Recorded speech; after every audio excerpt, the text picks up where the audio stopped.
Olá, meus amigos, olá, minhas amigas do Legislação Integrada. Aqui quem fala é o professor Bruno Valente. Nossa conversa de hoje é sobre o informativo de número 808 do STJ. Antes de começar aquele convite, se inscreve no nosso canal, seja no Spotify, Deezer, Apple Podcasts, Google Podcasts ou no YouTube, e ativa o sininho para ficar sabendo sempre que tiver novidade. Deixa aquele like e compartilha com aquele amigo que tem interesse nesse tipo de conteúdo. Ajuda demais a gente a manter esse projeto que leva conhecimento de forma gratuita a todos os lugares. Vou fazer um convite rápido, vem conhecer a Editora Integrada, vem publicar com a gente, você vai ver que é mais fácil do que você imagina.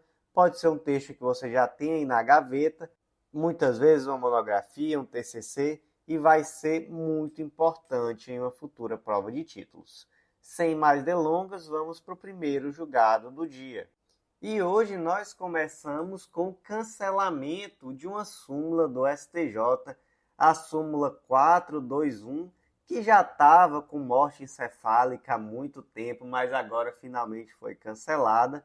E o teor dessa súmula era assim: os honorários advocatícios não são devidos à Defensoria Pública quando ela atua contra a pessoa jurídica de direito público a qual pertença. Súmula cancelada.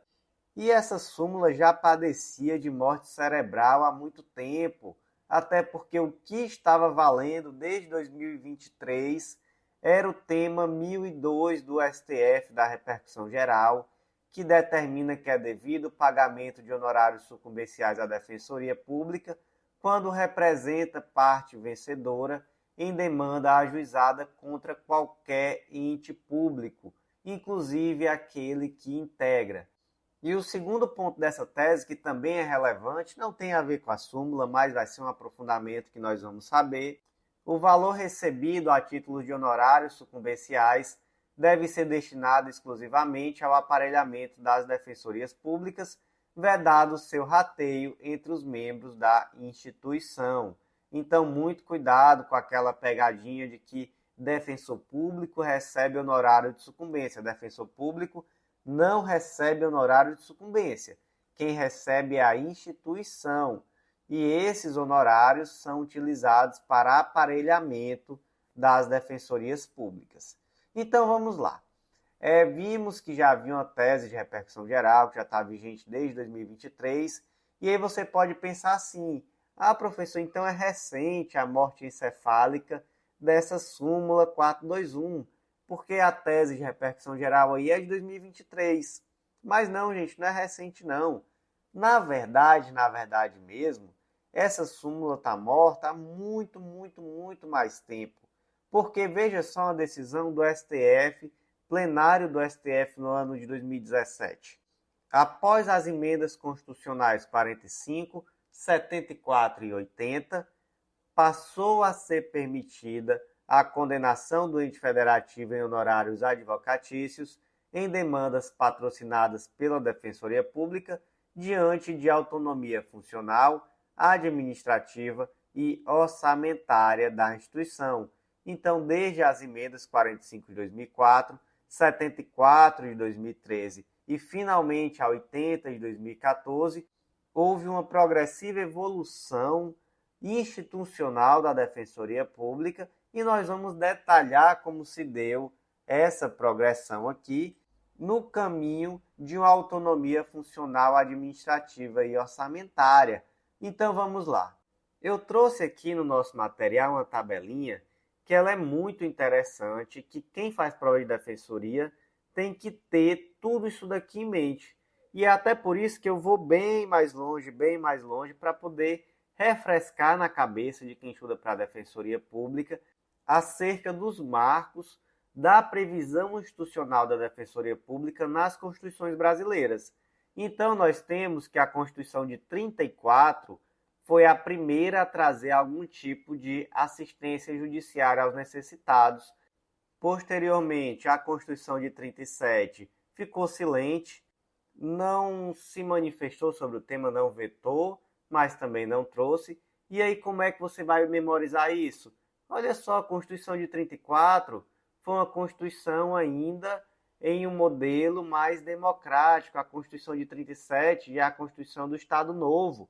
Então, normalmente, esses ganhos sociais não estão atrelados a modelos ditatoriais. Então, a Constituição de 34 avança, a de 37 regride. Já a de 46, que foi um momento ali pós-Estado Novo, redemocratização, prevê a assistência judiciária aos necessitados como uma responsabilidade do poder público, mas não trata de um modelo de assistência. Então, em 46, volta a prever, mas sem trazer como vai se dar de fato essa assistência. Depois temos o que? A Constituição de 67, Constituição ditatorial. E aí o que acontece em 67? Não regride, mas também não progride. Prevê uma assistência judiciária aos necessitados, mas não diz se é pública ou privada.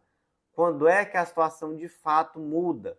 Com a Constituição de 88, que prevê a Defensoria Pública como responsável pela orientação jurídica e defesa dos necessitados, traz um modelo salarial, então é aquele indivíduo que é um servidor público e recebe um salário do Estado para prestar assistência jurídica e prevê a Defensoria Pública como uma função essencial à função jurisdicional do Estado.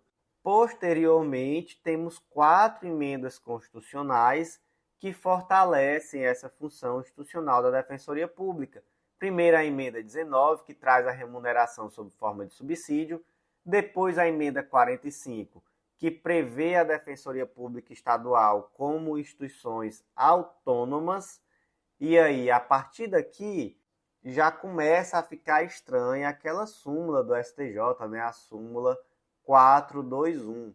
Mas ela vai se tornando mais estranha ainda, então mais incompatível ainda posteriormente, porque a emenda constitucional 73 traz a autonomia da Defensoria Pública da União e da Defensoria Pública do Distrito Federal. Então, primeiro momento, lá na emenda 45, a autonomia é só das Defensorias Públicas estaduais. Agora, com a emenda constitucional 73, também temos a autonomia da DPU e da Defensoria Pública do Distrito Federal. E, finalmente, em 2014, a emenda constitucional 80, que foi a chamada PEC Defensoria para Todos, constitucionalizou os princípios institucionais da Defensoria Pública, equiparou o regime jurídico de todas as defensorias públicas à magistratura naquilo que couber e concede também iniciativa para projetos de lei. Além disso, estabeleceu um prazo de 8 anos, então até 2022, prazo esse descumprido já, há 2 anos descumprido, né? Dizendo que a União, Estados e DF deverão contar com defensores públicos em todas as unidades jurisdicionais até o ano de 2022, né? Um prazo de 8 anos, como eu já disse, descumprido.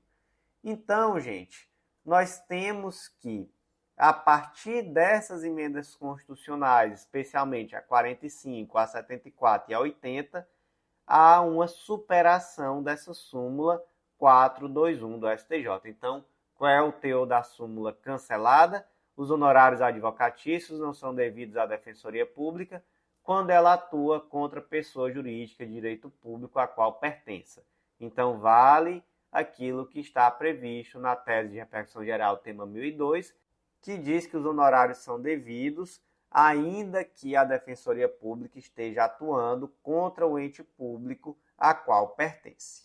E hoje o informativo está cheio de súmulas. Temos 3 novas súmulas, além da súmula cancelada, 3 novas. E a primeira nova súmula é a súmula 666 do STJ, já chega assustando. E claro que é súmula de direito tributário. A legitimidade passiva em demandas que visam a restituição de contribuições de terceiros está vinculada à capacidade tributária ativa. Assim, nas hipóteses em que as entidades terceiras são meras destinatárias das contribuições, não possuem elas legitimidade ad causam para figurar no polo passivo juntamente com a União. Tá, gente, vamos lá. Aqui trata daquelas contribuições de terceiros. Como é que funciona isso e onde é que nós temos o melhor exemplo para visualizar onde isso aqui está situado? É no sistema S, onde as empresas pagam contribuições que são destinadas a financiar aquelas entidades do sistema S. São as contribuições parafiscais. Então, as empresas pagam, por exemplo, uma contribuição social de interesse de categorias profissionais e econômicas, e essa contribuição vai ser destinada, por exemplo, ao SESI, ao SENAI, ao SESC, ao SENAC. Mas nós temos também outros exemplos. Então, por exemplo, nós temos uma CID, que é uma contribuição de intervenção do domínio econômico, que é destinada ao SEBRAE. Também temos vários outros exemplos. Então, existe uma contribuição que é destinada ao INCRA, outra que é destinada à Agência Brasileira de Desenvolvimento Industrial, outra que é destinada à Agência Brasileira de Promoção de Exportações e Investimentos. Então, temos aí contribuições que são cobradas e repassadas para determinados entes. E aí, onde é que isso está previsto? Especialmente, gente, aqui quando a gente fala no sistema S, sobretudo, nós temos uma previsão no artigo 149 da Constituição Federal que permite a cobrança desse tipo de contribuições. Vamos lá para um exemplo didático.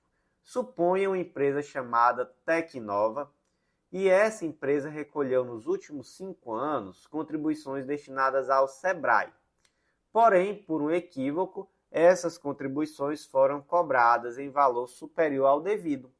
Percebendo a cobrança, o excesso de cobrança, melhor dizendo, a Tecnova decide buscar judicialmente a restituição do montante pago a mais. Esses valores são recolhidos pela União e repassados ao SEBRAE, não é isso? A Tecnova, então, resolve propor ação contra a União e SEBRAE. Pergunta-se, o SEBRAE, de fato, deve compor o polo passivo dessa ação? Não deve não, gente. É isso que essa súmula diz, essa tal dessa súmula 666. É isso que ela nos conta, que essa empresa, que é uma destinatária dos valores, então ela tem um interesse econômico, ela não tem interesse jurídico nessa ação, mas ela tem um interesse de reflexo econômico. Ela não compõe o polo passivo dessa ação que busca reaver contribuições pagas a maior. De quem é a legitimidade para compor esse polo passivo? É da União. E não, por exemplo, nesse exemplo aqui específico, do SEBRAE. Mas a ação específica, ela tratava do SEBRAE e da Apex Brasil. O que é a Apex Brasil? É a Agência Brasileira de Promoção de Exportações e Investimentos. Então, esse mesmo exemplo, eu trouxe aqui uma entidade do Sistema S, porque a gente está mais familiarizado, mas vale aí para qualquer outra contribuição que siga a mesma lógica. Então, vamos reler a súmula.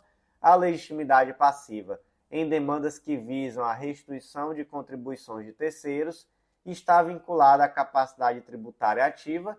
Assim, nas hipóteses em que as entidades terceiras são meras destinatárias das contribuições, não possuem elas legitimidade ad causam para figurar no polo passivo juntamente com a União. Próxima súmula de hoje, súmula 667, eventual aceitação da proposta de suspensão condicional do processo não prejudica a análise do pedido de trancamento de ação penal. Tá. Então, primeiro ponto, o que é a suspensão condicional do processo? É o instituto despenalizador, está previsto lá no artigo 89 da Lei 9.099 de 95, abrange não só os crimes de menor potencial ofensivo, que são aqueles crimes que estão abarcados pela Lei 9.099 de 95, que é a Lei dos Juizados Especiais, que são aqueles crimes com pena máxima de 2 anos, mas também abarca aqueles crimes que são chamados pela doutrina de crimes de médio potencial ofensivo, que são crimes com pena mínima de até 1 ano. Então, mesmo esses crimes com pena mínima igual ou inferior a 1 ano também podem ser beneficiados pela suspensão condicional do processo. Essa suspensão condicional do processo, ela é oferecida, o momento ideal de oferecimento é antes do oferecimento da denúncia. Então, só de perceber qual é o momento processual em que o Ministério Público deve oferecer, você percebe que é um momento em que está-se muito longe ainda de ter a formação da culpa, então não tem nem denúncia. Portanto, a partir de então, você deve já ter na sua cabeça algumas coisas. Olha só, se está sendo oferecido quando nem tem denúncia ainda, então esse indivíduo com certeza não está assumindo a culpa. Esse indivíduo não vai ser considerado reincidente, não vai ser considerado como alguém que tem maus antecedentes, nem nada do tipo. E aí eu vou te pedir para se colocar na situação do Joãozinho, que aceitou uma proposta de suspensão condicional do processo. Você acha que o Joãozinho deve perder completamente o direito de provar a inocência só porque ele aceitou a proposta? Porque, veja só, ele pode aceitar a proposta porque ele não quer ter uma ação contra ele, tramitando. Ele pode entender que isso vai ser muito ruim, muito estressante. Ele, não, eu prefiro aceitar essa proposta, mas eu acho que eu sou inocente. Eu acho que essa ação penal é absurda, né? No caso aqui, nem ação penal tem ainda, mas enfim, eu acho que essa persecução penal lato sensu é absurda. E por isso eu, Joãozinho, impetrei um habeas corpus. Esse habeas corpus deve perder o objeto só porque eu aceitei essa proposta de suspensão condicional do processo? Gente, não deve, né? Não deve. Então, o habeas corpus ele deve sim permanecer com seu objeto íntegro e deve ser avaliado. E pode sim, eventualmente, trancar essa ação penal. Então, é isso que essa súmula 667 do STJ nos conta. E aí, gente, eu quero até fazer aqui um aprofundamento, porque no STJ existe uma distinção. A sexta turma do STJ tem decisões no sentido de que se for transação penal, não é possível o trancamento da ação via habeas corpus. Mas se for suspensão condicional do processo, é possível. Já havia decisão de turmas nesse sentido da suspensão condicional do processo e agora tem súmula. Por outro lado, o STF não concorda com essa distinção. O STF tem decisões no sentido de que, mesmo no caso de transação penal, é possível o trancamento da ação penal por via de habeas corpus. Faz muito mais sentido o posicionamento do STF, não é isso? Penso eu que faz muito mais sentido. Tá, já que estamos conversando sobre suspensão condicional do processo, vamos aqui rapidamente, muito rapidamente mesmo, fazer uma revisão sobre o tema. Suspensão condicional do processo cabe em crimes cuja pena mínima seja igual ou inferior a 1 ano, então, portanto, crimes de médio potencial ofensivo e crimes de baixo potencial ofensivo, abrangidos ou não por esta lei, né? Exatamente para isso. O Ministério Público, ao oferecer a denúncia, poderá propor a suspensão condicional do processo. Então, o momento ideal de propor a suspensão condicional do processo é no momento de oferecer a denúncia. Entretanto, se houver uma procedência parcial do pedido, então havia 2 crimes, um foi inocentado, o outro não, e aí esse crime que não foi inocentado caberia suspensão condicional do processo. É possível, nesse momento processual lá na frente, mesmo assim, fazer essa proposta. E, além disso, também é possível no caso de desclassificação. Então, no primeiro momento, o Ministério Público não ofereceu porque entendeu que era um crime mais grave. Mas lá na frente foi desclassificado para um crime menos grave que caberia. É possível oferecer essa suspensão condicional do processo lá na frente, tem súmula 337 do STJ. Por outro lado, não confunda, se for uma situação de prescrição de um dos crimes, então são 2 crimes, um prescreveu. Aí, nesse caso, o mais grave prescreveu, ficou só o menos grave. Não vai ser possível, tá? Não é o caso aqui. O caso em que é possível oferecer lá na frente é quando há uma desclassificação ou quando há uma procedência parcial do pedido, e aí se é inocentado por um dos crimes e o outro passa a ser possível. Tá. Por quanto tempo se dá essa suspensão condicional do processo? 2 a 4 anos. E aí os requisitos. O acusado não esteja processado, não tenha sido condenado por outro crime, e também os demais requisitos lá do artigo 77, que trata sobre suspensão condicional da pena. Quais são esses requisitos? Não ser o indivíduo reincidente em crime doloso e que as circunstâncias do crime sejam favoráveis. Então, culpabilidade, antecedentes, conduta social, personalidade do agente, bem como os motivos e circunstâncias autorizem a concessão do benefício. Devem ser fixadas condições, então, dentre elas, reparação do dano, salvo impossibilidade, proibição de frequentar determinados lugares, proibição de ausentar-se da comarca sem autorização do juiz e comparecimento pessoal e obrigatório do juízo mensalmente para informar e justificar as atividades. Temos causas de revogação facultativa, que é quando o indivíduo descumpre alguma dessas condições ou quando ele for processado por contravenção penal. E temos causas de revogação obrigatória, que é quando ele for processado por crime, então contravenção penal é facultativo, crime é obrigatório, ou quando ele sem motivo não reparar o dano. E aí, nesse caso, revogação obrigatória.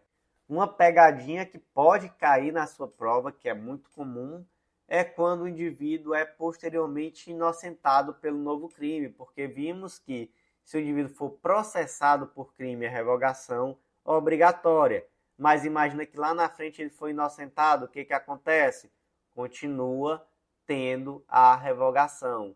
Não vai haver a desrevogação, digamos assim. Então, foi processado por um novo crime, já será revogado. Temos decisões nesse sentido do STJ. E por último, mesmo que seja noticiado o descumprimento só após o fim do prazo legal, que é aquele prazo de suspensão de 2 a 4 anos, mesmo assim vai ser possível a revogação. Então, foi descumprido, mas só se percebeu depois que acabou o prazo. Vai ser possível a revogação. Muito cuidado para não confundir com a liberdade condicional. Porque lá na liberdade condicional, se houver descumprimento de alguma das condições durante o período de prova, mas não for suspenso ou revogado de imediato, se acabar o prazo sem nenhuma providência do juízo, haverá extinção da punibilidade. Aqui na suspensão condicional do processo é diferente. Então vamos em frente, vamos só reler a súmula e seguir. Eventual aceitação de proposta de suspensão condicional do processo não prejudica a análise do pedido de trancamento de ação penal. Próxima súmula de hoje, súmula número 668 do STJ, não é hediondo crime de posse ou porte de arma de fogo de uso permitido, ainda que com numeração, marca ou qualquer outro sinal de identificação raspado, suprimido ou adulterado. Vamos começar aqui lendo o que dizia o artigo 1º, parágrafo único da Lei de Crimes Hediondos, antes do tal do pacote anticrime. Dizia assim, considera-se também hediondo o crime de genocídio previsto no artigo 1º, 2º e 3º, e o de porte ou posse ilegal de arma de fogo de uso restrito, previsto no Estatuto do Desarmamento. Já após o tal do pacote anticrime, Lei nº 13.964 de 2019, o texto ficou assim: consideram-se também hediondos, tentados ou consumados, o crime de posse ou porte ilegal de arma de fogo de uso proibido. Então, o grande ponto é esse. O crime que é hediondo hoje é o de posse ou porte de arma de fogo de uso proibido. O porte ou posse de arma de fogo de uso restrito ou de uso permitido não são crimes hediondos. Temos até uma tabelinha lá no nosso material falando sobre isso. E onde é que eu sei, professor, se uma arma é de uso permitido, restrito ou proibido? Lá no decreto 11.615 de 2023. Armas de uso permitido estão lá no artigo 11, são aquelas cujo uso é autorizado à pessoa física e à pessoa jurídica especificada em ato conjunto do Comando do Exército e da Polícia Federal. Armas de uso restrito são aquelas cuja comercialização é restrita a instituições públicas, integrantes dessas instituições, atiradores de nível 3 e caçadores excepcionais. E as de uso proibido estão previstas no artigo 12, são aquelas que em nenhuma circunstância são permitidas para o público em geral. E aí temos, por exemplo, armas que são definidas como proibidas em tratados internacionais, brinquedos, réplicas e simulacros que possam ser confundidos com armas reais, armas dissimuladas que se assemelham a objetos inofensivos e munições incendiárias ou químicas também proibidas por tratados internacionais. E aí, gente, são essas armas de uso proibido que são consideradas crimes hediondos.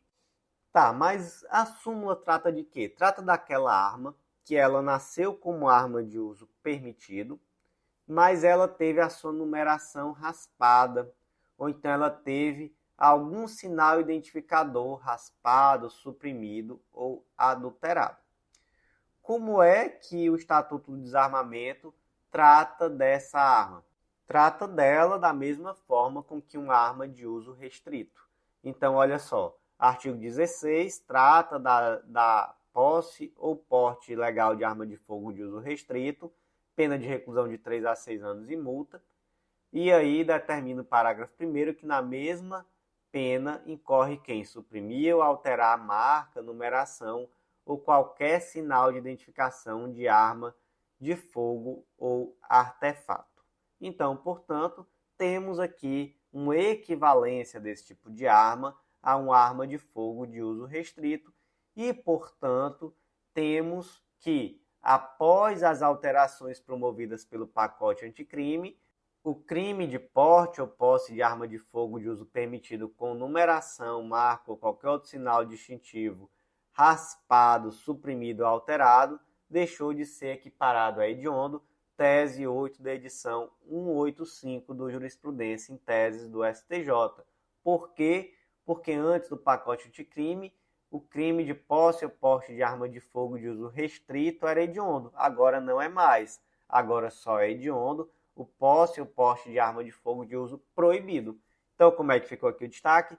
Não é hediondo o delito de posse ou porte de arma de fogo de uso permitido, ainda que a numeração, marca ou qualquer outro sinal de identificação tenha sido raspado, suprimido ou adulterado.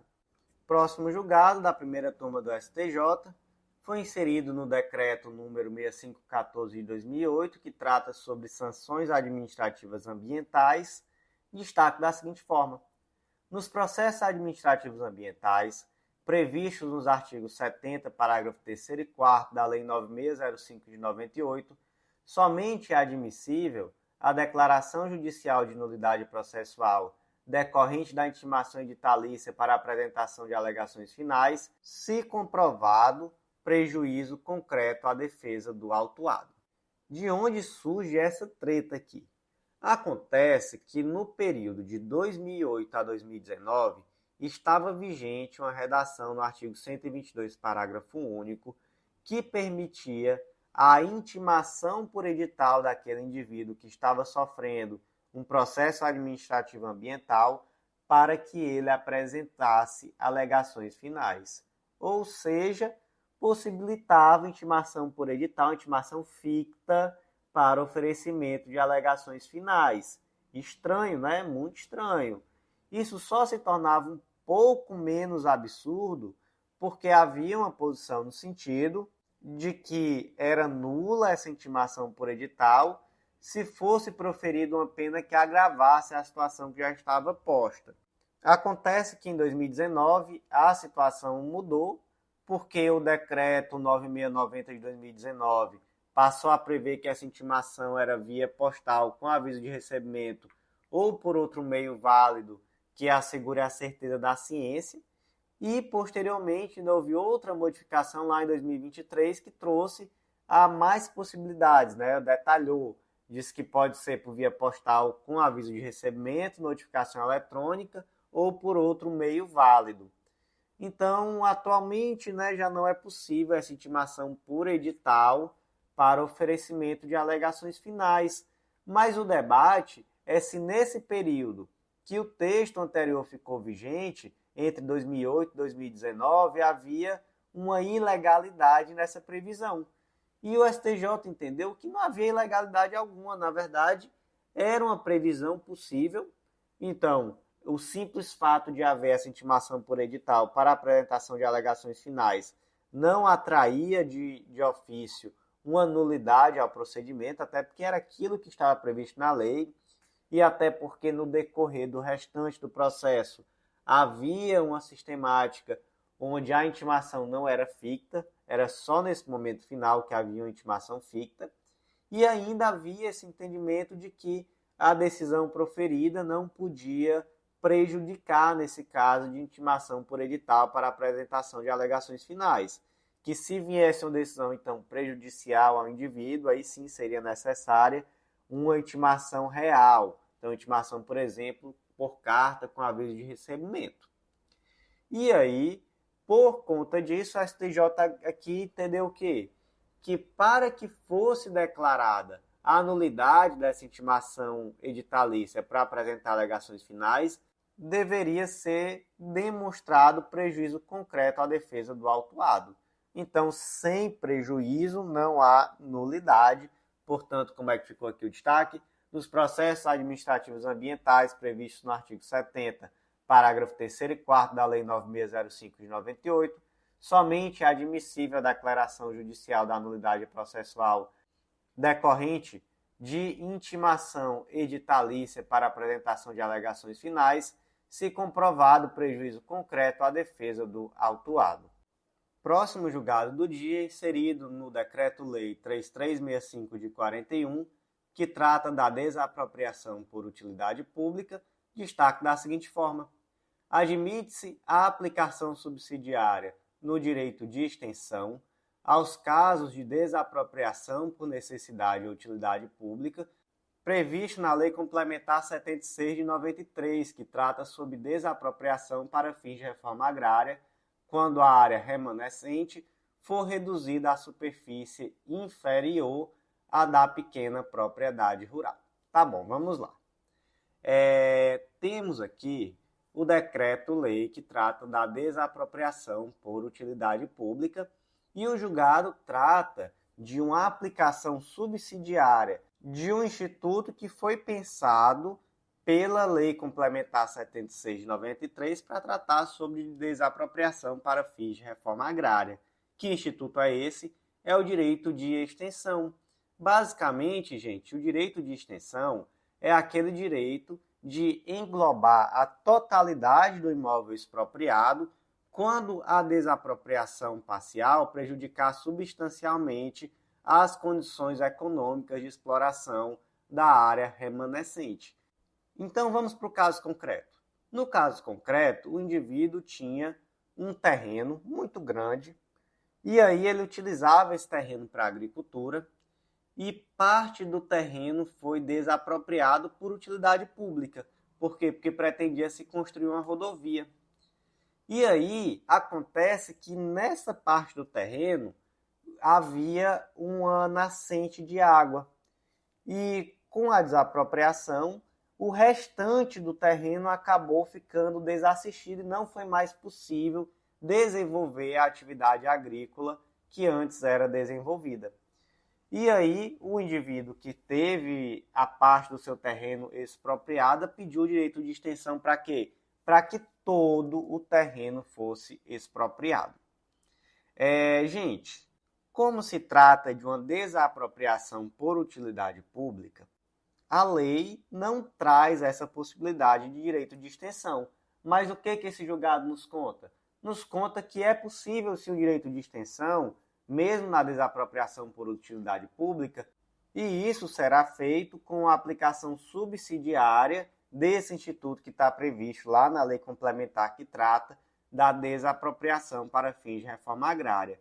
Qual o detalhe? O detalhe é que nesse caso concreto específico, não foi possível esse direito de extensão. Porque, veja só, O direito de extensão é previsto na Lei Complementar 76, que trata da desapropriação para fins de reforma agrária, somente nos seguintes casos: quando a área remanescente ficar reduzida à superfície inferior à da pequena propriedade rural, ou quando for prejudicada substancialmente em suas condições de exploração econômica, caso seja o seu valor inferior ao da parte desapropriada. E aqui nesse exemplo concreto que eu utilizei, que eu adaptei, eu criei um exemplo didático, mas que é mais ou menos o que aconteceu no caso concreto real. Imagina que esse terreno todo era avaliado em R$ 1 milhão e o Estado expropriou somente uma parte que era avaliada apenas em R$ 100 mil. Então, a parte que remanesceu estava avaliada em 900, a parte que foi expropriada somente 100. Então, o valor era inferior. Professor, mas que absurdo! Ele desenvolvia uma atividade e ele não vai mais poder desenvolver, porque ficou inviabilizado, independentemente do valor. Então, está errado, não está não? O que o STJ entendeu? Entendeu que na desapropriação por utilidade pública está previsto lá no artigo 27 que um dos vetores que vai determinar o valor da área a ser desapropriado, o valor da indenização que vai ser pago por essa área, é a valorização ou depreciação da área remanescente. Então, por exemplo, imagina que o indivíduo tem ali um terreno e parte desse terreno foi desapropriado para criar um parque ecológico, algo que vai valorizar muito a localidade, inclusive a parte remanescente do terreno dele. E isso vai ser levado em consideração na hora de indenizar o valor da expropriação. Por outro lado, nesse caso concreto, o restante do terreno dele ficou sem água e ele praticava uma atividade agroindustrial. Então, houve de fato uma depreciação evidente da área remanescente. Então, ele não vai ter direito à extensão, não vai ter direito ao direito de extensão, melhor dizendo. Mas ele vai ter direito a uma indenização equitativa que vai levar em consideração a depreciação dessa área remanescente. Então, nesse caso concreto aqui, foi isso que foi decidido. Então, basicamente, se a área remanescente tem um valor menor do que a área desapropriada, cabe direito de extensão. Não só nesse caso, mas também, por exemplo, naquele caso em que a área remanescente é inferior à da pequena propriedade rural. Mas se a área remanescente, mesmo assim, tiver valor maior do que a área desapropriada, aí caberá tão somente uma suplementação da indenização, levando em consideração a depreciação dessa área remanescente. Como é que ficou então o destaque? Admite-se a aplicação subsidiária do direito de extensão aos casos de desapropriação por necessidade ou utilidade pública, previsto na Lei Complementar 76, que trata sobre desapropriação para fins de reforma agrária, quando a área remanescente for reduzida à superfície inferior à da pequena propriedade rural. Próximo julgado do dia, inserido na Lei 6830 de 80, Lei de Execuções Fiscais, destaque da seguinte forma: não é possível, antes do trânsito em julgado da sentença, a intimação da empresa seguradora para depositar o valor do seguro oferecido como garantia de execução fiscal. Tá bom, vamos lá. O artigo 9º da Lei de Execuções Fiscais traz que, em garantia da execução, o executado poderá oferecer fiança bancária ou seguro garantia. Imagina que o indivíduo ofereceu um seguro garantia e então apresentou os embargos da execução fiscal e que lá na frente, antes do trânsito em julgado, o juiz intimou a seguradora a efetivamente depositar o valor. Disse, olha, tem aqui o seguro garantia, portanto, seguradora, você está assegurando o valor, efetivamente deposite aqui em juízo esse valor. Pergunta-se, era possível o juiz determinar isso? Não, gente, não é. Inclusive, nós temos um dispositivo, que é o artigo 9º, parágrafo 7º, foi inserido no ano de 2023, foi objeto inicialmente de veto, mas foi derrubado o veto presidencial. Esse artigo, ele diz que as garantias apresentadas na forma do inciso 2 do caput desse artigo somente serão liquidadas no todo ou em parte após o trânsito em julgado de decisão de mérito em favor do contribuinte, vedada a sua liquidação antecipada.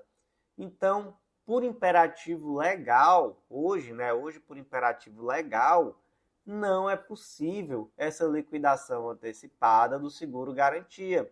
A seguradora, portanto, não vai ter que depositar nenhum valor, só vai ter que depositar efetivamente no caso de trânsito em julgado da sentença condenatória. Como é que ficou então o destaque do julgado? Não é possível, antes do trânsito em julgado da sentença, a intimação da empresa seguradora para depositar o valor do seguro oferecido como garantia de execução fiscal. Próximo julgado de hoje é da segunda turma do STJ. Foi inserido no Código de Processo Civil destaque da seguinte forma: o Código de Processo Civil de 2015 alberga a coisa julgada progressiva e autoriza o cumprimento definitivo da parcela incontroversa da sentença condenatória. Gente, esse é um dos grandes acertos do Código de Processo Civil de 2015. Até o Código de Processo Civil de 1973, existia um dogma da unicidade da sentença. Então, não existia isso de trânsito em julgado parcial. O que é o trânsito em julgado parcial? É aquele momento em que o juiz julga definitivamente um determinado ponto. Então, nós temos um capítulo da sentença que é proferido em um momento ainda no decorrer do processo. Por que esse ponto é resolvido logo? Gente, pode ser, por exemplo, porque um dos pedidos é incontroverso, ou pode ser porque um dos pedidos já está em condição de julgamento imediato, enquanto o outro pedido ainda demanda instrução probatória ampla. E aí, como uma forma de agilizar, como uma forma realmente de trazer efetividade ao direito, o juiz efetivamente já decide um dos pontos e o outro ponto vai ser decidido posteriormente. E aqui, gente, faz coisa julgada. É decidido de plano, se não for interposto o recurso cabível, que no caso é o agravo de instrumento, muito cuidado. É sentença parcial, mas como é parcial, não finaliza o processo, então não cabe apelação, cabe agravo de instrumento. Então, veja só, se não for interposto o agravo de instrumento, coisa julgada. E mais do que isso, gente, mesmo sem trânsito em julgado, em regra, cabe execução provisória. E essa execução provisória, ela deve ser feita em autos apartados, mas cabe, é possível execução provisória. Então, nós temos aqui a quebra de um dogma, que era o dogma da unicidade da sentença, e agora nós temos a tal da coisa julgada progressiva. Você pode ter capítulos de sentença que são proferidos em momentos diversos. Agora aqui, só para fazer um desabafo, tem muito juiz que ainda está lá no Código de 73, tá? Já tive muita dor de cabeça com isso, muita dor de cabeça. E eu não quero nem entrar nesse assunto porque uma delas foi recente, tinha um trânsito em julgado parcial, eu coloquei execução provisória e o que a juíza fez? Colocou no horário de sucumbência em cima da minha cliente, condenou a gente, tivemos que recorrer. Lá na frente, a gente conseguiu derrubar e mostramos que tínhamos razão, mas aí quando isso aconteceu, já tinha o trânsito em julgado total também, então o único efeito foi reverter essa condenação em honorários. Mas enfim, é um processo que me marca muito e me deixa com muita raiva, porque ele é repleto de erros judiciais, enfim, é uma dor de cabeça que me deu, mas acabou o desabafo, vamos em frente. Como é que ficou o destaque? O CPC de 2015 alberga a coisa julgada progressiva e autoriza o cumprimento definitivo de parcela incontroversa da sentença condenatória. Gente, paradinha rápida para fazer um convite muito especial. Você está gostando desse podcast? Pois você sabia que pode ficar muito melhor? Porque existe uma forma de estudar legislação e jurisprudência ao mesmo tempo de uma forma super integrada, e esse material é atualizado toda semana por esses mesmos informativos que eu comento aqui em formato de áudio. E melhor ainda, gente, é uma assinatura única, um valor super acessível, e com esse valor dessa única assinatura você tem acesso também a centenas de planos de leitura, planos por carreira e planos por edital. Aquele edital que acabou de sair, você tem muitas vezes um plano de leitura focado especificamente nele, para dar aquele foco na legislação e na jurisprudência, sem pagar nada a mais por isso. Quer saber mais? Acesse legislaçãointegrada.com.br, vem conhecer o Clube da Lei, nosso clube de membros que dá acesso a todos os materiais de lei seca e jurisprudência do Legislação Integrada. Então vem, gente, vem que eu estou aguardando por vocês. Vai ser um grande diferencial, um verdadeiro divisor de águas nos teus estudos, eu tenho certeza absoluta. Vamos progredir então? Próximo julgado da terceira turma do STJ foi inserido no Código Civil destaque da seguinte forma: o reconhecimento de obrigação de natureza contratual de pagar verba de natureza alimentar a ministro de confissão religiosa inativo não caracteriza interferência indevida do poder público na organização e funcionamento das organizações religiosas. Gente, esse julgado trata da côngrua, ou também chamada prebenda. Eu nunca tinha ouvido esses termos, não vou mentir, e eu chutaria que em algum momento algum infeliz vai achar por bem fazer uma questão de concurso utilizando esses termos e ninguém vai saber o que raios é côngrua ou prebenda. E, gente, a côngrua normalmente é a designação dada dentro da Igreja Católica e a prebenda dentro da Igreja Evangélica é uma verba de caráter alimentar que uma instituição religiosa cristã paga aos seus ministros de confissão religiosa, então seus padres ou pastores, com a finalidade de prover o sustento. Tá bom. Agora imagina que a Igreja Evangélica X, por meio de seus regulamentos, estabeleceu que pagaria uma côngrua vitalícia aos seus pastores aposentados. Aqui no caso também poderia ser uma prebenda, né? Já que é o termo mais utilizado no caso de igrejas evangélicas. O compromisso foi formalizado em ata de reunião interna e os pagamentos foram realizados por quase 20 anos. O Gaio, que é um pastor dessa igreja evangélica, se aposentou, mas a igreja se nega a pagar essa côngrua que foi prometida no momento da aposentadoria, ou do jubilamento, que foi o termo aqui também utilizado. Pergunta-se, Gaio poderá requerer judicialmente o pagamento desses valores? Gente, Gaio poderá requerer judicialmente sim. E a grande questão aqui, o grande argumento da igreja, é que o artigo 44, parágrafo 1º, diz que são livres a criação, a organização, a estrutura interna e o funcionamento das organizações religiosas, sendo vedado ao poder público negar-lhes o reconhecimento ou registro dos atos constitutivos e necessários a seu funcionamento. Ou seja, qual é o argumento aqui da igreja? É que o Poder Judiciário não poderia intervir na estruturação interna da igreja. Mas, gente, acontece que nesse caso concreto havia uma obrigação de natureza contratual. Por quê? Porque essa obrigação estava prevista de forma obrigatória em regimento interno e registrada em ato formal. Então, portanto, há aqui uma natureza contratual. Mas é no âmbito de uma igreja. Certo, é no âmbito de uma igreja, mas é uma obrigação de caráter contratual. Esse pastor serviu a vida inteira nessa igreja, recebeu aí durante esse período um valor e ele acreditava que ao se aposentar ele também estaria amparado. Tudo certo. A igreja pode simplesmente deixar de cumprir aquilo que prometeu, uma obrigação que, eu repito, tem natureza contratual? Não pode não.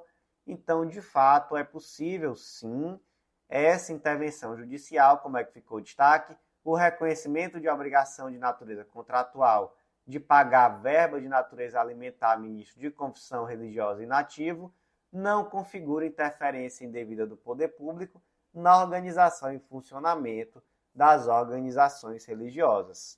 Próximo julgado trata da Lei 9870 de 99, sobre anuidades escolares, destaque da seguinte forma: é possível a cobrança diferenciada de mensalidade entre calouros e veteranos, desde que demonstrado o aumento do custo pela alteração do método de ensino. Aqui o caso concreto trata de uma ação proposta pelos alunos do primeiro semestre de medicina, que propuseram essa ação contra a faculdade, objetivando a revisão da mensalidade para pagar o mesmo valor que os veteranos. Essa ação foi julgada procedente? Não, não foi. Por quê? Porque é possível a cobrança diferenciada de mensalidade entre calouro e veterano, desde que demonstrado o aumento do custo pela alteração no método de ensino. Está previsto lá no artigo 1º da Lei 9870 de 99, então o destaque ficou: é possível a cobrança diferenciada de mensalidade entre calouros e veteranos, desde que demonstrado o aumento do custo pela alteração do método de ensino.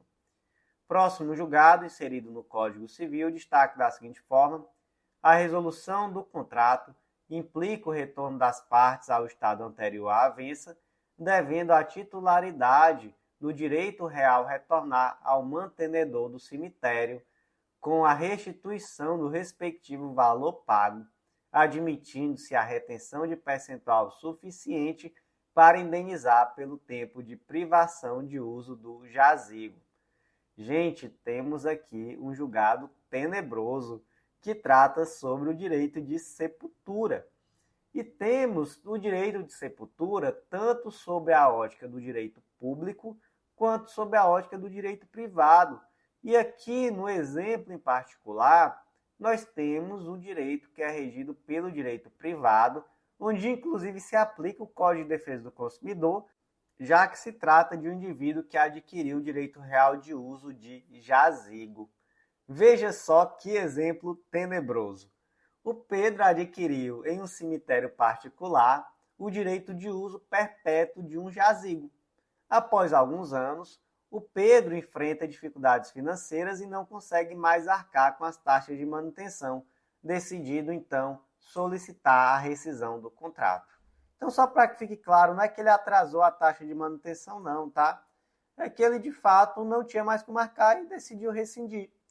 Então ele busca também a restituição dos valores que ele pagou, argumentando que ele não usou o jazigo e nem vai usar. E de fato ele não morreu. Então ele nunca passou uma noite sequer nesse jazigo, ele nunca usufruiu efetivamente. E ele disse assim: olha, como diz meu pai, eu paguei isso aqui sem comer nem beber, estou devolvendo. E aí, gente, se tem uma rescisão do contrato, o que acontece? Volta tudo para o status quo ante, né? Então, volta para o mantenedor do jazigo, do cemitério, melhor dizendo, o jazigo volta para o mantenedor do cemitério e, de fato, o Pedro vai receber de volta valores. Não é isso? É, de fato é assim. E ele disse: eu quero tudo de volta. Nunca usei, nunca morri, nem tem inveja de quem morre, então devolve meu dinheiro, mantenedor do cemitério. E aí o mantenedor do cemitério disse: devolvo, sem nenhum problema. Mas acontece que por mais que você não tenha usado, durante anos você me privou de usar, porque eu poderia perfeitamente ter vendido isso aqui para uma pessoa que já morreu, que já pagou valores, então você não usou. Mas você tinha o direito real de uso e não morreu porque não quis. Se quisesse morrer, podia ter morrido e estava enterrado aqui. Então você tem que me indenizar por esse valor que você me privou de vender para alguém que queria morrer. Tá certo? Tá certo, gente. O cemitério, o mantenedor do cemitério, tá totalmente certo. Então, qual foi a solução que o STJ disse? Volta tudo para o status quo ante, o cemitério vai ter que devolver o valor, mas vai poder reter parte do valor que foi pago. Tudo certo, então. Como é que ficou aqui o destaque? A resolução do contrato implica o retorno das partes ao estado anterior à avença, devendo a titularidade do direito real retornar ao mantenedor do cemitério com a restituição do respectivo valor pago, admitindo-se a retenção de percentual suficiente para indenizar pelo tempo de privação pelo uso do jazigo.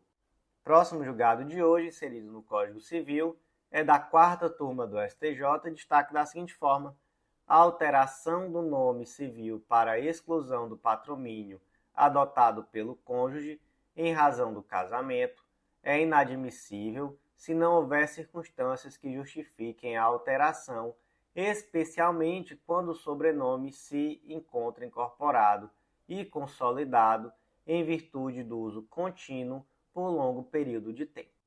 Gente, quando uma pessoa casa, ela tem o direito de utilizar o sobrenome do cônjuge.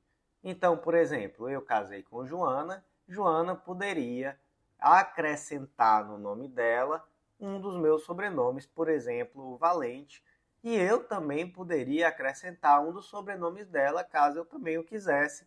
Então, por exemplo, eu poderia acrescentar o Lima. Acontece que não é obrigatório, é uma possibilidade, e da mesma forma, no caso de divórcio, aquele que modificou seu nome pode querer voltar a usar o nome de solteiro, tudo certo.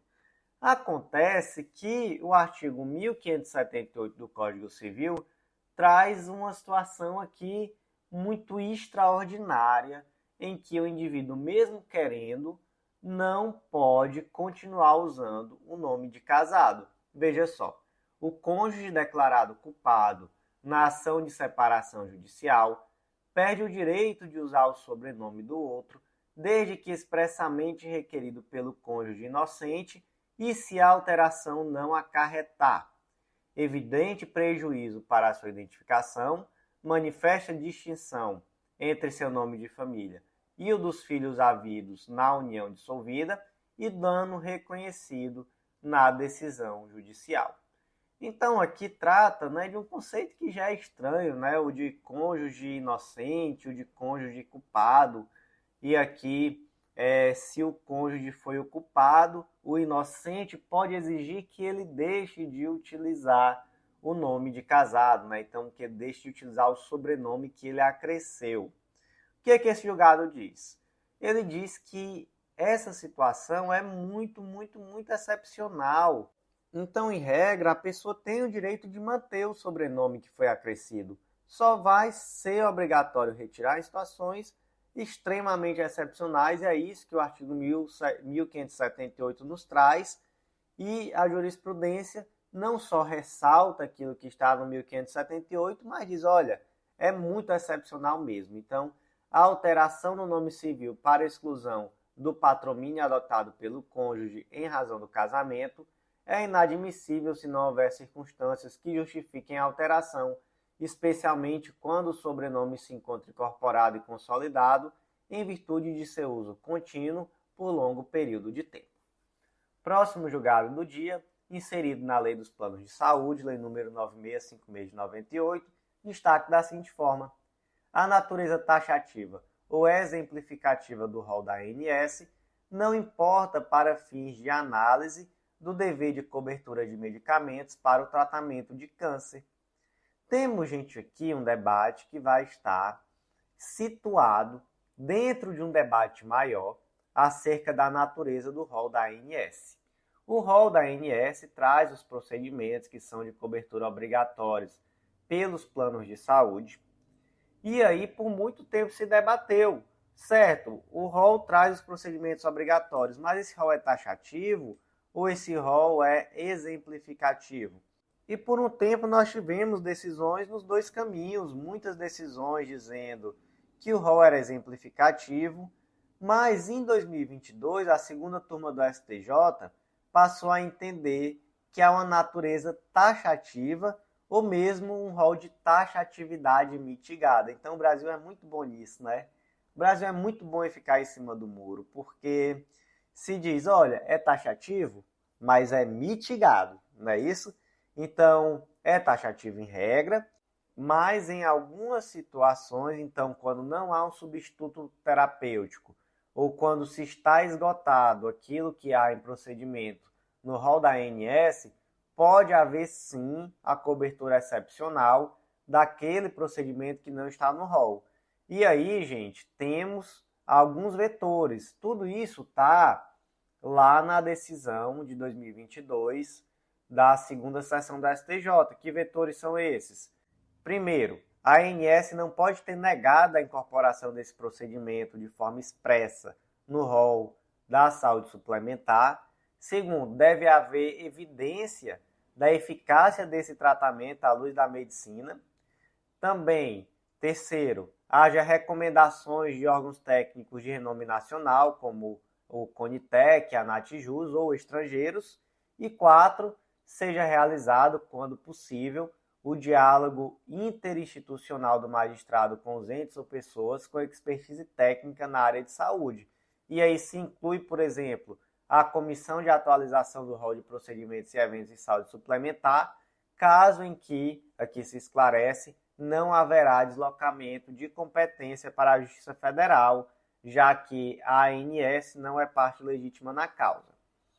Acontece que, em resposta a essa decisão da segunda seção do STJ, que foi uma decisão que trouxe uma comoção popular muito grande, e naquela época eu lembro que muitos artistas vieram a público para falar especialmente da situação dos autistas, dizer que essa decisão podia prejudicar o tratamento desses indivíduos autistas, etc. E aí, por conta disso, veio a Lei 14.454 de 2022, que trouxe requisitos objetivos para a oferta de procedimentos não previstos no rol. E aí passou-se a utilizar um termo que é muito interessante. Deixou-se de utilizar o termo taxatividade mitigada e há quem diga que agora há um rol de exemplificatividade mitigada. Então é um rol que é exemplificativo, mas de forma mitigada, porque a lei traz um procedimento para a incorporação de novos procedimentos, no caso concreto em que há necessidade. Mas vamos botar a bola no chão e vamos para um caso concreto. A Letícia está passando por uma situação onde ela está com câncer e ela precisa de um tratamento específico. Então ela propõe uma ação requerendo a cobertura de um procedimento para o tratamento dela de câncer. O que o STJ disse? Olha, nem começa com negócio de debate se o rol é exemplificativo, taxativo mitigado ou exemplificativo mitigado. Nada disso interessa. Nada disso é relevante na hora de determinar se o medicamento ou tratamento necessário para o câncer é coberto ou não pelo plano de saúde. Então, isso é indiferente. Ou seja, sai um pouco aqui da teorização e diz, olha, tratamento de câncer é irrelevante à natureza do rol, esse tipo de debate aí não faz sentido nesse âmbito, então, de fato, é necessária a cobertura. Como é que ficou o destaque? A natureza taxativa ou exemplificativa do rol da ANS não importa para fins de análise do dever de cobertura de medicamentos para o tratamento de câncer.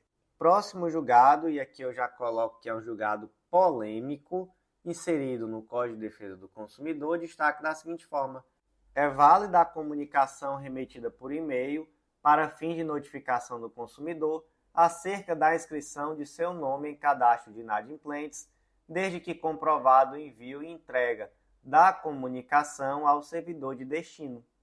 Gente, aqui temos o artigo 43 do Código de Defesa do Consumidor, que diz que, no seu parágrafo 2º, melhor dizendo, a abertura de cadastro, ficha, registro e dados pessoais e de consumo deverá ser comunicada por escrito ao consumidor quando não solicitada por ele.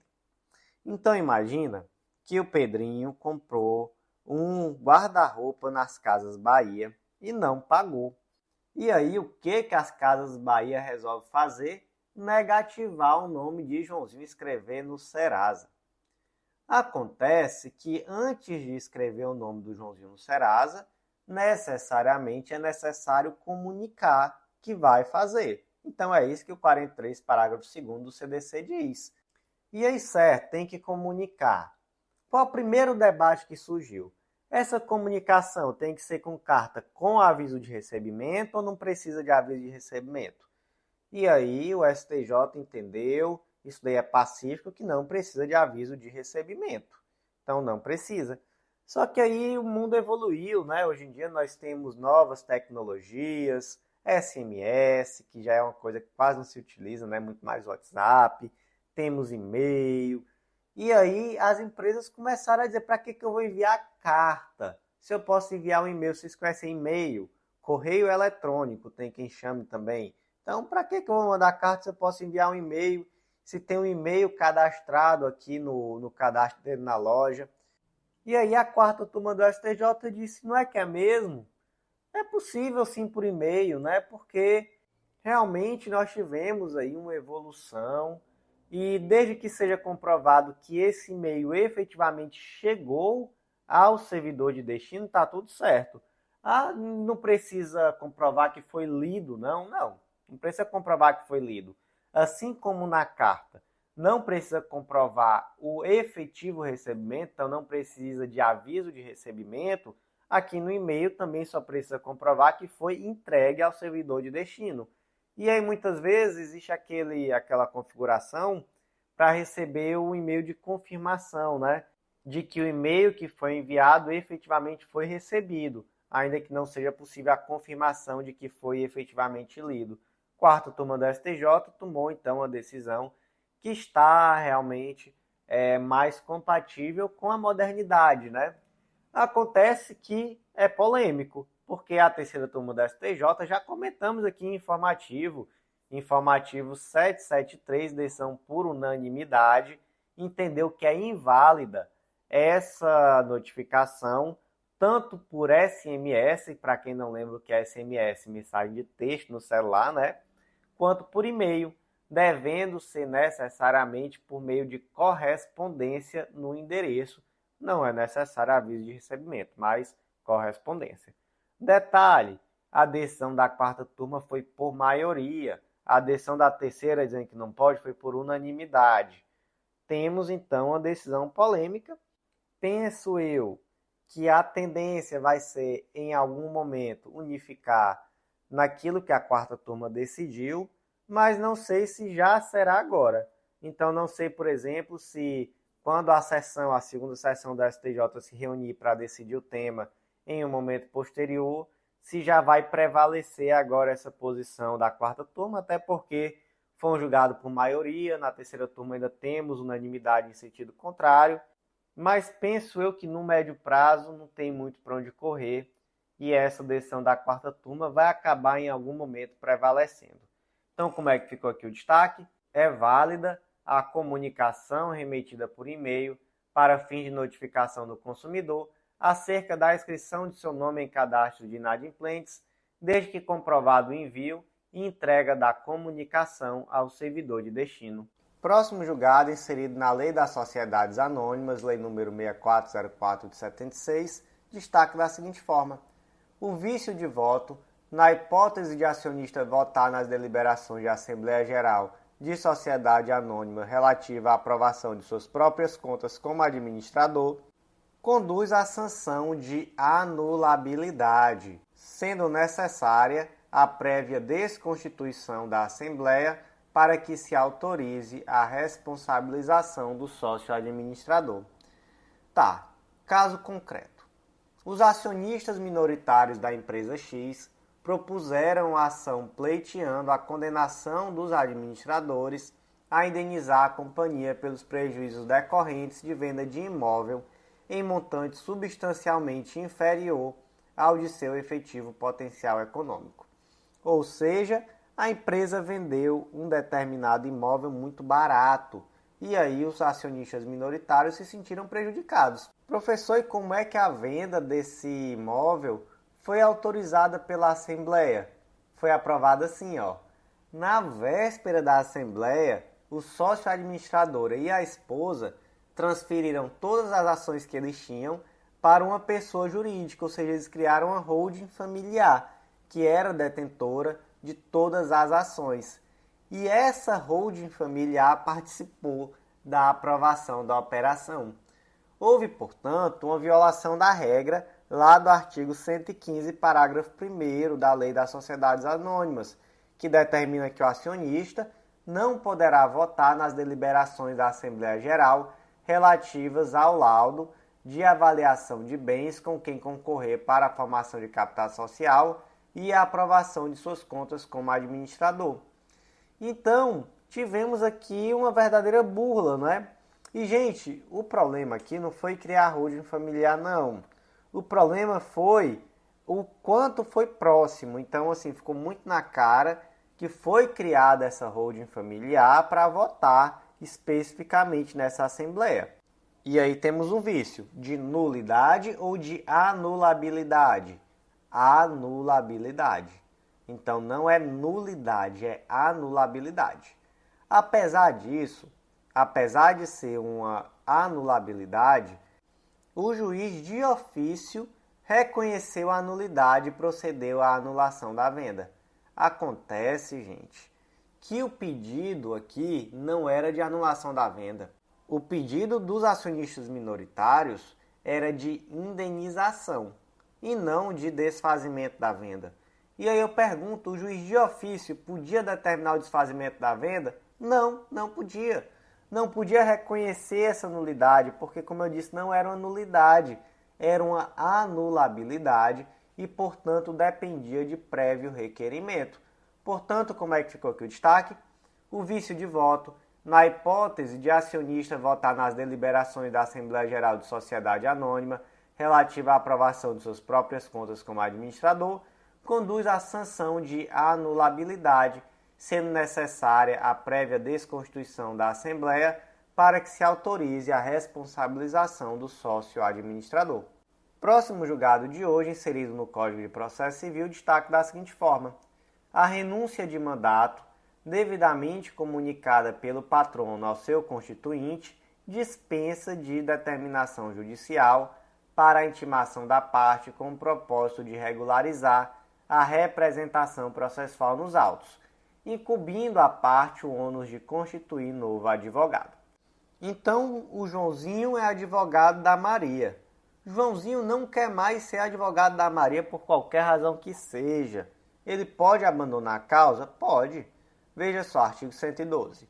O advogado poderá renunciar ao mandato a qualquer tempo, provando, na forma prevista deste Código, que comunicou a renúncia ao mandante a fim de que este nomeie sucessor.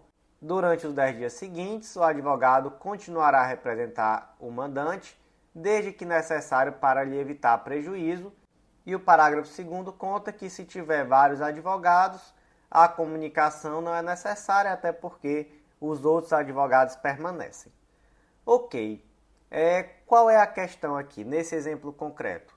O Joãozinho renunciou ao mandato e ele devidamente notificou a Maria para que ela nomeie o sucessor. Ele, durante 10 dias, continua ainda ali precisando atuar no processo, desde que para evitar prejuízo, e pergunta se a Maria vai precisar ser intimada pelo juiz para nomear um novo defensor. Não, gente. A Maria, a partir desse momento que foi notificada pelo advogado, ela já de pleno direito vai ter que procurar um novo advogado e constituir. E se ela não fizer, ela pode sofrer os ônus decorrentes disso, já que ela vai ficar sem representação no processo. Então, como é que ficou o destaque? A renúncia de mandato devidamente comunicada pelo patrono ao seu constituinte dispensa de determinação judicial para a intimação da parte com o propósito de regularizar a representação processual nos autos, incumbindo a parte o ônus de constituir novo advogado. Próximo julgado é da 5ª turma do STJ, foi inserido na Lei de Lavagem de Dinheiro, Lei nº 9613 de 98, destaque da seguinte forma: o patrimônio de terceiro que praticou a lavagem de dinheiro, mas não cometeu o crime antecedente, só poderá ser atingido se for demonstrado que determinados bens, direitos ou valores constituem instrumento, produto ou proveito do crime anterior. Caso concreto adaptado: o Tício cometeu um furto de um valor de R$500 mil. E aí o Tício, obviamente, queria lavar esse dinheiro, trazer uma aparência de ilicitude. E aí o que ele fez? Ele transferiu os valores para a Maria, e a Maria, por sua vez, transferiu esses valores de forma fracionada para a esposa de Tício, a Mévia.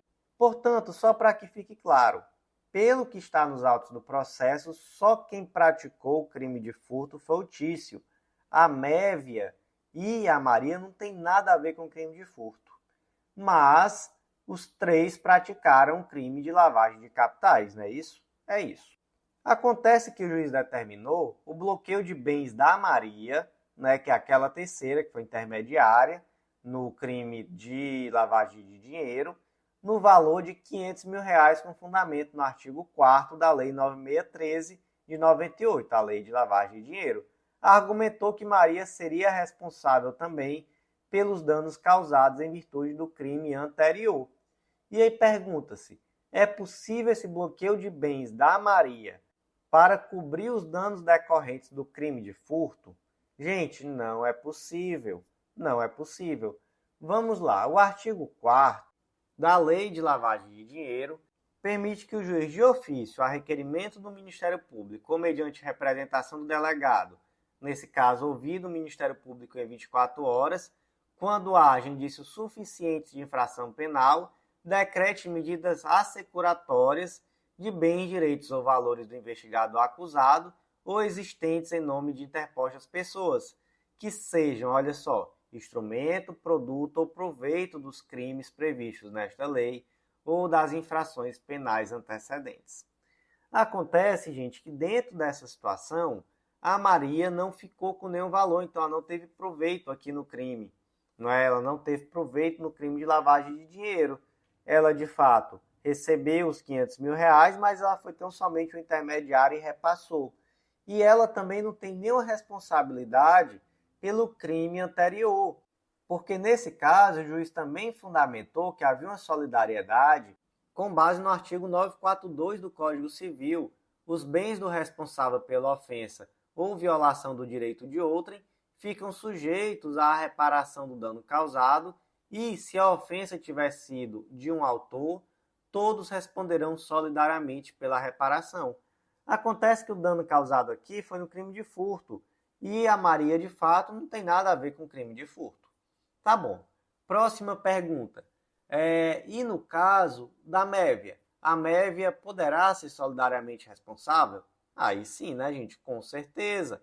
Porque no caso, a esposa ela não participou do crime de furto. Então, a mesma lógica se aplica.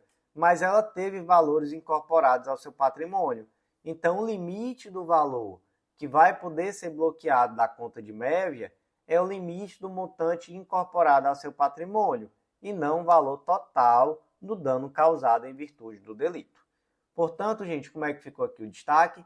O patrimônio de terceiro que praticou a lavagem de dinheiro, mas não cometeu o crime antecedente, só poderá ser atingido se for demonstrado que determinados bens, direitos ou valores constituem instrumento, produto ou proveito do crime anterior.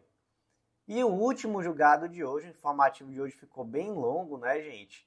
É da 6ª turma do STJ, foi inserido na Constituição Federal, destaque da seguinte forma: a função das guardas municipais é restrita à proteção de bens, serviços e instalações, não lhe sendo permitido realizar atividades ostensivas ou investigativas típicas da Polícia Militar e Civil. Sobre o tema, nós temos a recente ADPF 995, foi julgada lá em 2023 pelo STF, e na oportunidade se entendeu que as guardas municipais de fato integram o sistema de segurança pública, mas que a Constituição não lhe conferiu poderes idênticos aos poderes dos órgãos policiais.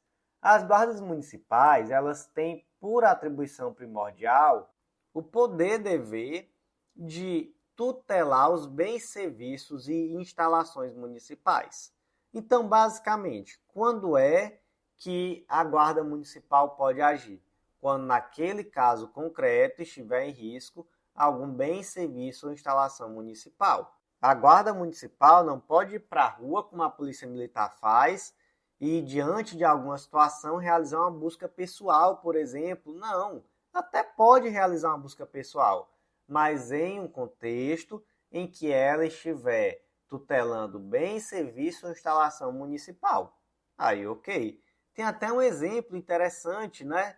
Daquela pessoa que vai a uma praça municipal com uma mochila e de repente aparece ali uma pichação Não deu para ver propriamente que foi essa pessoa que fez, mas a guarda municipal estava passando e viu ele terminando de colocar algumas coisas ali dentro da mochila e saindo. E a guarda municipal chega, aborda e faz uma busca pessoal e de fato encontra ali aqueles sprays que foram utilizados para a pichação, que aí de fato se trata de um flagrante legítimo, de uma busca pessoal legítima, porque se estava ali tutelando bem serviço ou instalação municipal. Por outro lado, se a guarda municipal vê, por exemplo, uma pessoa em atitude suspeita, para usar aqui um termo bem vago, de que está vendendo drogas, ela não pode simplesmente chegar lá e abordar, fazer uma busca pessoal, ele tem que chamar a polícia, não é isso? Guarda municipal integra o sistema de segurança pública, mas não é polícia. Não pode realizar uma atividade ostensiva ou investigativa, então não é polícia civil nem militar. E no caso concreto, especificamente, houve de fato uma abordagem da guarda municipal que deu uma de polícia militar.